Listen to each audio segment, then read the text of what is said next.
मान्यवर काशीराम जी ने कहा था कि वो समय भी आएगा जब आपको गर्दन नीचे रखनी पड़ेगी और जय भीम बोलना पड़ेगा। जय भीम बोलते रहो, गर्दन नीचे रखो, सवाल नहीं करना।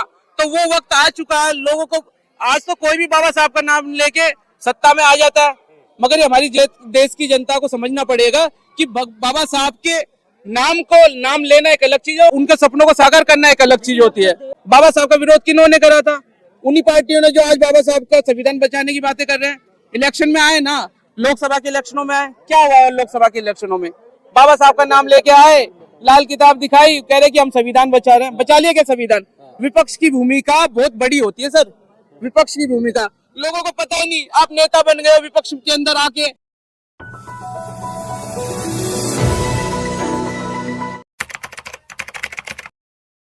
जो दिल्ली की जनता इस इलेक्शन में देंगी कि अमित शाह ने जो अपमान जो बाबा साहब का करा है ना, उसका जवाब वोट की चोट से दिया जाएगा। बाबा साहब का अधिकार, बाबा साहब के दिए हुए अधिकार के थ्रू दिया जाएगा, ऐसे ही नहीं। किसकी सरकार बनने जा रही है दिल्ली में? बहुजन समाज पार्टी की बनेगी। कैसे बनेगी सर? बहुजन समाज पार्टी का हर एक कार्यकर्ता ना गली गली कूचे जा रहा है। अब वो तो अपनी जिम्मेदारी पूरी कर रहा है, मगर अब ये दिल्ली की जनता को समझना है कि अगर वो फिर से लुभावने वादों में आएगा तो कल को कोई भी आरक्षण के खिलाफ भी बोलेगा। आरक्षण के खिलाफ कौन बोलेगा? वो बोल रहे हैं सर, हमें ही पता है, मगर बोल रहे हैं।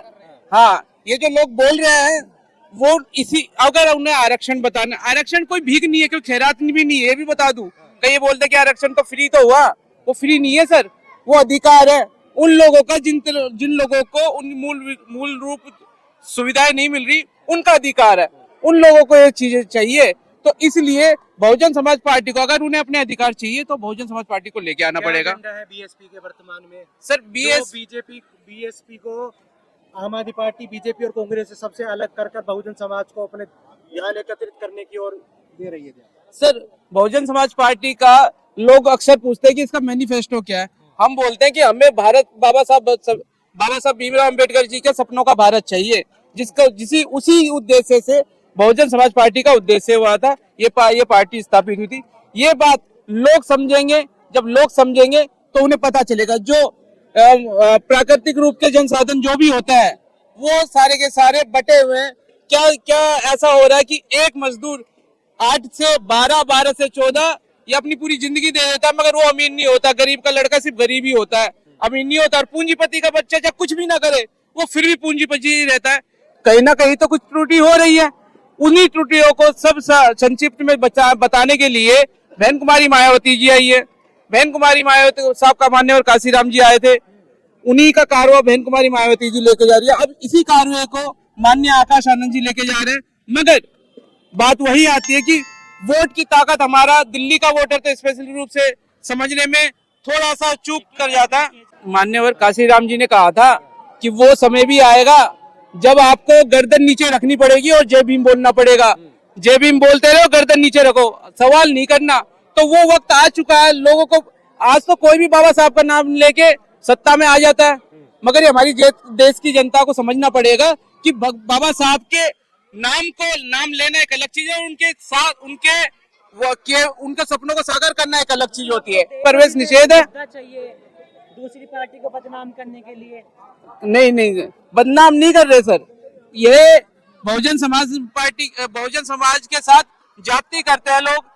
बाबा साहब का तो नाम ले लेते हैं, मगर सारे काम बाबा साहब के कामों के खिलाफ करते हैं, संविधान के खिलाफ करते हैं। कभी आप जैसे लोग न्यूज चैनलों के चलते वो आ जाते हैं उठ के कि भाई देखो ये नया संविधान है। एक आज तक पे देखा था किसी न्यूज चैनल पे, वो दिखा रहे थे, देखो जी ये नया संविधान है जिसमें हिंदुत्व भी आया हुआ था। अब ये देश है ना, धर्मनिरपेक्ष देश है, लोगों को समझना पड़ेगा हिंदू, मुस्लिम, सिख, ईसाई सभी का बराबर भागीदारी है। और ये देश तो, अगर बहुजन समाज पार्टी का जो आप पूछ रहे हो ना, जिसकी जितनी भागीदारी उसकी उतनी हिस्सेदारी, तो भागीदारी जो 85% लोगों की है ना इस देश को बनाने में, उनकी हिस्सेदारी 1% लोगों के जितनी भी नहीं है। लेकिन अब तो देश में जो है संविधान बचाओ यात्रा चल रही है। सर, यात्रा चलाने से कुछ नहीं होगा ना। आपके पास पहले सरकार थी, बाबा साहब का विरोध किन्होंने करा था? उन्हीं पार्टियों ने जो आज बाबा साहब का संविधान बचाने की बातें कर रहे हैं। इलेक्शन में आए ना, लोकसभा के इलेक्शनों में आए, क्या हुआ लोकसभा के इलेक्शनों में? बाबा साहब का नाम लेके आए, लाल किताब दिखाई, कह रहे कि हम संविधान बचा रहे हैं। बचा लिया क्या संविधान? विपक्ष की भूमिका बहुत बड़ी होती है सर। विपक्ष की भूमिका लोगों को पता ही नहीं, आप नेता बन गए हो विपक्ष के अंदर आके। आपको अगर विपक्ष मजबूत हो ना तो ये देश है ना, बहुत भले ही निकम्मी सरकार हो आपके पास, हालांकि जैसे है हमारे पास, मगर विपक्ष अगर अच्छा हो ना तो वो विपक्ष आपसे बहुत अच्छे काम करवा सकता है।